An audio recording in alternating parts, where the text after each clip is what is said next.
আগামীকাল ভোর আড়াইটার দিকে এক দারুণ সুখবর পেল বাংলাদেশের সকল ফ্রি ফায়ারবাসী। ইন্টারন্যাশনাল লবিতে প্রথমবারের মতো বুই অর্জন করে নেয় বাংলাদেশের সব থেকে জনপ্রিয় গ্যাং আরএসকে গ্যাং। দীর্ঘদিন যাবৎ হাড় ভাঙা খাটুনি খাটার পরে অবশেষে তারা সেই কাঙ্ক্ষিত বুইয়াটি অর্জন করে নেয়।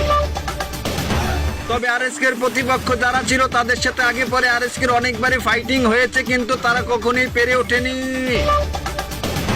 আগে পরে না পারলেও আজ সেই থাইল্যান্ডের দুর্ধর্ষ আবিদা গ্যাংয়ের সদস্যদের বাংলার দামাল ছেড়া মোটেও ছেড়ে দেয়নি।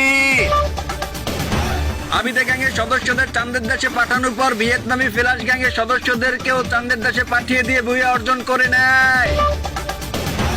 আরএসকে গ্যাংয়ের এই বুইয়া অর্জন করায় বাংলাদেশের সকল ফ্রি ফায়ারবাসীর মাঝে আনন্দ ছড়িয়ে পড়ে। প্রতিদিন এমন গরম গরম খবর পেতে ফলো এবং সাবস্ক্রাইব করে আমাদের পাশেই থাকুন।